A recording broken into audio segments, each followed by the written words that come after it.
Assalamualaikum warahmatullahi wabarakatuh. Selamat datang kembali di channel saya, Keluarga Kecil Indonesia di Madinah.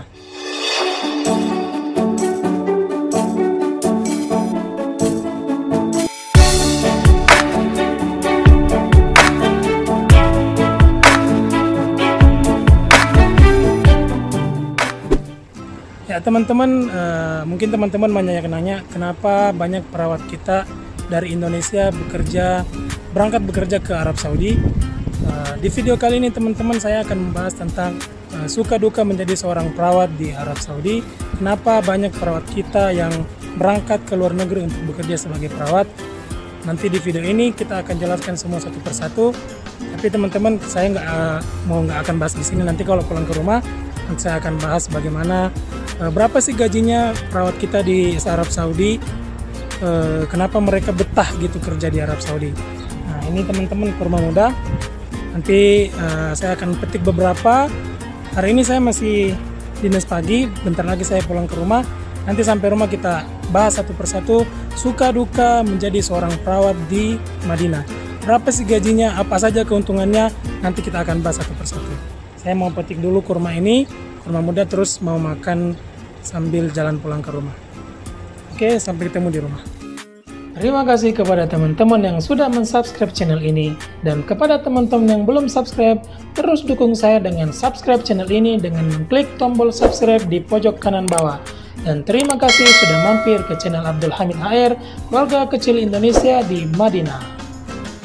A few moments later. Oke teman-teman, sekarang kita udah nyampe rumah.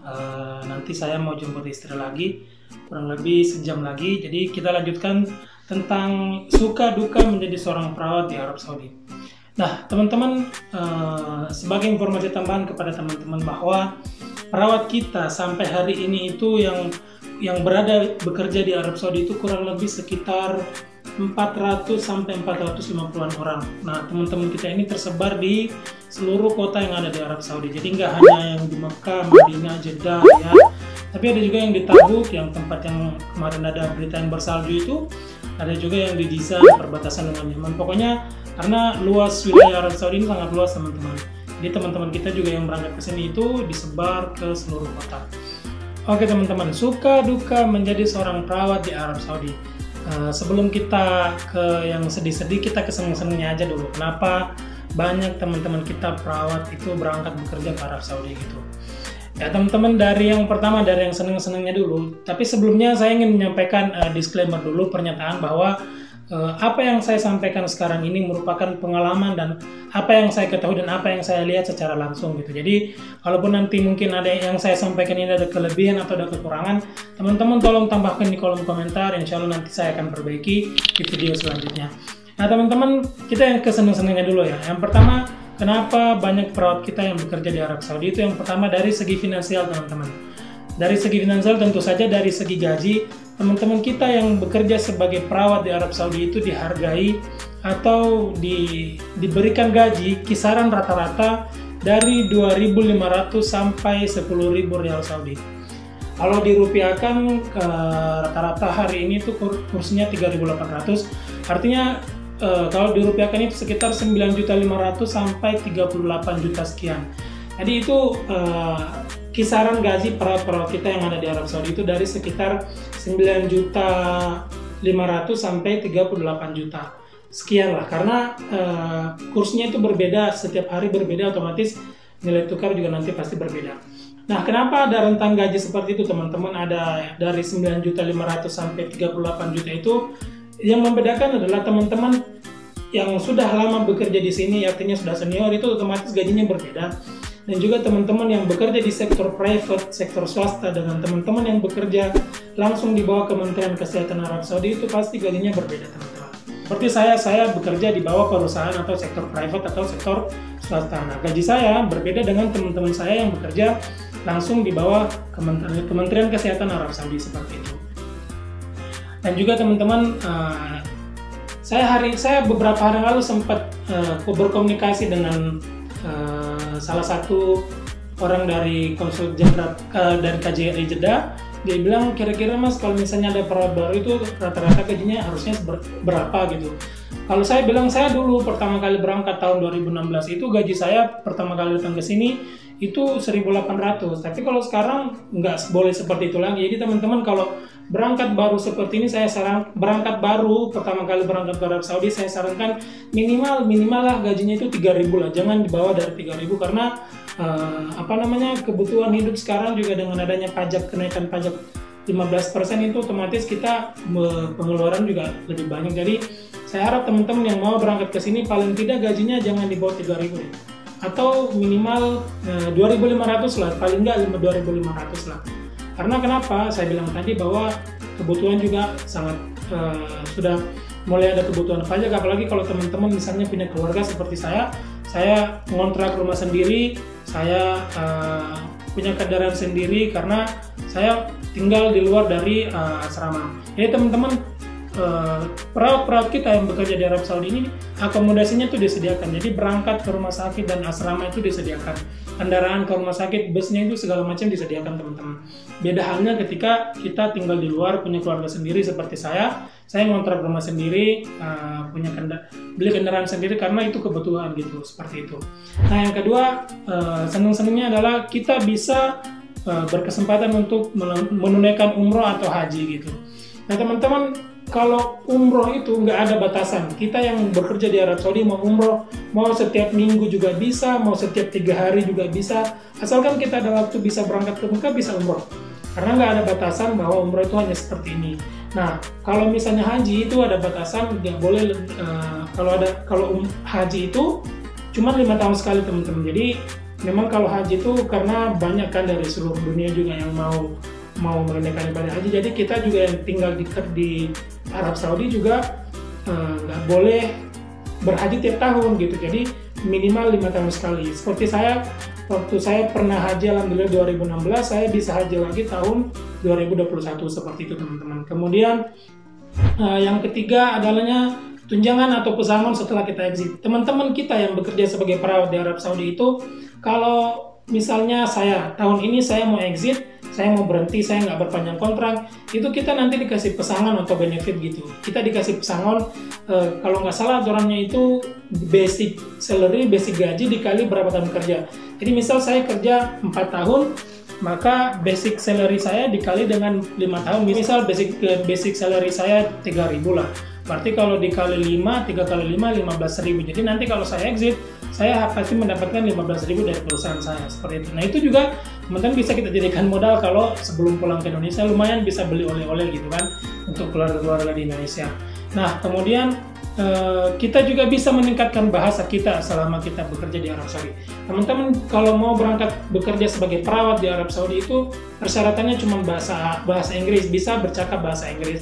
Tidak mesti bisa berbahasa Arab. Saya juga teman-teman berangkat ke sini juga tidak bisa berbahasa Arab. Jadi sampai di sini saya belajar bahasa Arab karena kita dituntut untuk bisa berbahasa Arab gitu. Karena pasien semua nggak semuanya rekan kerja dan pasien itu bisa berbahasa Inggris. Utamanya pasien itu kebanyakan mereka nggak bisa bahasa Inggris karena kita dituntut untuk belajar bisa mengerti bahasa Arab seperti itu. Dulu saya pertama kali datang itu saya punya catatan kecil, saya kemana-mana bawa catatan kecil itu, saya tulis apa yang saya dengar, apa yang saya dengar, meskipun tulisannya nggak benar, yang penting pengucapannya saya bisa dan saya bisa mengerti apa yang diucapkan teman saya, dan teman saya bisa mengerti apa yang saya ucapkan, itu sudah cukup teman-teman. Jadi nggak mesti harus bisa bahasa Arab, penting bisa bahasa Inggris, bisa bercakap secara sederhana, teman-teman bisa berangkat bekerja sebagai perawat di sini. Kemudian peningkatan pengalaman dan wawasan dan pengetahuan kita sendiri tentang keperawatan. Jujur teman-teman, saya sebelum berangkat ke sini, pengetahuan saya tentang keperawatan itu mulai dibilang sangat kurang ya. Seperti misalnya, saya ingat dulu teman saya orang Filipina pernah bilang begini ke saya, Hamid, that's order is OD. Dia bilang gitu, that's order is OD. Saya bilang OD, that's order is OD. Saya bilang OD itu apa gitu kan? Untung alhamdulillah saat itu udah ada akses internet, saya langsung cari di Google OD itu apa teman-teman. Jadi istilah-istilah seperti OD, TID, BID itu jujur saya belum berangkat sama sekali nggak ngerti gitu yang seperti itu. Nah sampai di sini karena memang tuntutan pekerjaan istilah-istilah seperti itu ya kita bisa akhirnya tahu, kita belajar lagi akhirnya tahu gitu loh. Itu juga yang jadi jadi nilai lebih kita bekerja sebagai perawat di Arab Saudi itu kita bisa punya bisa menambah wawasan, pengetahuan bahasa. Kemudian rata-rata orang-orang di sini itu bekerja secara profesional teman-teman. Jadi kita bekerja ya sesuai dengan apa yang tugas dan tanggung jawab kita. Kita nggak ngerjain pekerjaan profesi lain juga nggak mengerjakan pekerjaan kita. Jadi kita benar-benar bekerja secara profesional gitu. Nah itu teman tentang suka atau senang-senangnya kita bekerja di Arab Saudi sebagai perawat. Nah sekarang kita ke sedih-sedihnya teman-teman. Kita ke yang susah-susahnya gitu. Yang pertama, 3 bulan pertama itu teman-teman, kalau kita pertama kali berangkat bekerja sebagai perawat di Arab Saudi, 3 bulan pertama ini seperti kayak 3 bulan lah, yang 3 bulan ini yang menentukan apakah kita bisa bertahan ke depan beberapa tahun atau kita cuma bertahan mungkin setahun atau 2 tahun seperti habis itu kita pulang. Karena kenapa? Di 3 bulan pertama ini kita menyesuaikan bahasa, makanan, dan budaya orang-orang di sini yang tentu jauh berbeda dengan budaya kita di Indonesia. Misal pertama kali datang ke sini mau nyari beras, kita itu juga nggak tahu mau beli di mana. Saya belum tahu beli beras kita itu beras Indonesia itu di mana, beli makanan kita tahu tempe segala macam itu kita mau beli di mana kita nggak tahu teman-teman, karena benar-benar nggak ada kenalan gitu kita di sini. Untungnya ada teman Filipina yang mereka makanannya hampir sama dengan kita, dia yang ngajak kita ke toko, kita tahu akhirnya itu toko Indonesia, tapi dia orang Filipina itu yang memperkenalkan kepada kita, karena kita sebenarnya sama sekali nggak tahu teman-teman. Nah di 3 bulan pertama itu juga masalah bahasa, kita ditantang untuk bisa berbahasa Arab yang dari awalnya tidak bisa menjadi bisa, karena kita lihat teman-teman cleaner itu yang notabene-nya mereka uneducated ya, nggak maksudnya lulusan paling SMP atau SMA lah, tapi mereka bisa gitu, bisa berbahasa Arab. Sedangkan kita yang boleh dikatakan kita profesional, kita educated, kita kan lulusan dari sekolah keperawatan, masa kita nggak bisa? Nah tantangan-tantangan seperti itu teman-teman kita bisa akhirnya menjadi penyemangat kita, akhirnya kita bisa berbahasa Arab juga. Ya teman-teman, itu yang saya bilang tadi bahwa 3 bulan pertama itu menjadi penentu apakah kita bertahan beberapa tahun di sini atau selesai kontrak pertama kita memilih pulang, seperti itu. Kemudian yang selanjutnya teman-teman, jauh dari keluarga. Otomatis kalau kita bekerja di Arab Saudi tentunya jauh dari keluarga teman-teman ya. Kita cuman bisa video callan, bisa teleponan. Alhamdulillah sekarang udah bisa komunikasi tentang melalui video call itu udah sangat mudah. Dulu saya 2016 ke sini masih agak susah video callan itu, dan juga di kampung belum mendukung untuk jaringannya untuk video callan seperti dulu. Alhamdulillah sekarang mau di mana aja, mau kapan aja bisa video callan gitu aja. Jadi masalah tentang jauh dari keluarga ini bisa sedikit teratasi dengan adanya video call seperti itu. Kemudian masalah tentang beberapa klinik dan rumah sakit di sini atau perusahaan yang manajemennya itu masih kurang profesional teman-teman. Nggak bisa dipungkiri teman-teman, di Arab Saudi pun masih ada beberapa perusahaan dan rumah sakit atau klinik yang tidak profesional manajemennya. Misal mungkin teman-teman kita di sini ada yang sudah mau kontrak sudah selesai tapi nggak dipulangkan. Beberapa teman kita ada yang ngechat ke saya, Mas gimana nih, saya udah selesai kontrak tapi kok saya nggak diurusin kepulangan gitu. Nah permasalahan seperti ini teman manajemennya ternyata nggak profesional. Karena kenapa? Mungkin mereka merasa ikomanya belum selesai, diselesaikan dulu, padahal nggak seperti itu. Kontrak sudah selesai ya, nggak ada lagi hak dari perusahaan atau klinik itu untuk menahan kita untuk pulang gitu. Kita udah semangat, udah pengen banget pulang, tapi malah ditunda sama mereka. Nah yang seperti ini nggak bisa dipungkiri teman-teman, banyak juga yang di sini yang nggak profesional gitu. Nah, tapi dengan adanya permasalahan ini teman-teman, kita ini kan educated ya, kita ini perawat gitu, kita ini profesional. Jadi adanya permasalahan seperti ini, itu juga kita harus selesaikan secara profesional, nggak yang unprofesional gitu. Misal dulu saya di perusahaan saya dulu itu ada pemotongan gaji. Pas awal-awal itu 2 bulan itu awal-awal lancar, 3 bulan lancar. Setelah itu tiba-tiba ada pemotongan gaji sekitar 1 juta sampai 2 jutaan. Itu nggak tahu kita alasannya apa. Nah, setelah dengan proses yang lama, teman-teman, akhirnya kita melakukan protes ke sana kemari. Akhirnya kita minta pertolongan kepada KJRI dan KBRI, kepada kedutaan. Alhamdulillah itu potongan-potongan dibalikin semua, alhamdulillah. Dan sampai sekarang sudah nggak ada lagi permasalahan seperti itu. Jadi sekali lagi saya ingatkan bahwa permasalahan unprofesional dari manajemen itu pasti di sini juga ada, tapi kita juga pasti harus menyelesaikannya secara profesional. Kemudian masalah selanjutnya, beberapa teman kita di sini gagal ujian prometrik. Nah, ujian prometrik itu di sini kalau di Indonesia itu namanya UKOM ya. Kalau di sini namanya ujian prometrik.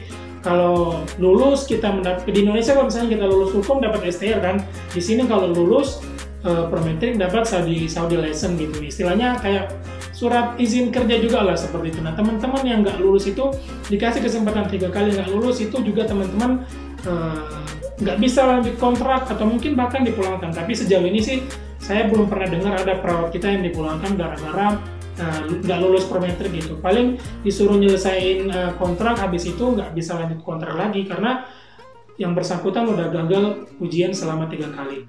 Nah, permasalahan selanjutnya teman-teman, adanya perbedaan gaji antar negara. Saya juga kurang paham itu masalahnya apa gitu. Padahal kan kita seharusnya dengan beban kerja yang sama, jam kerja yang sama, itu harusnya gaji kita sama gitu kan. Cuma di sini teman-teman beberapa, mungkin hampir seluruhnya gitu ya.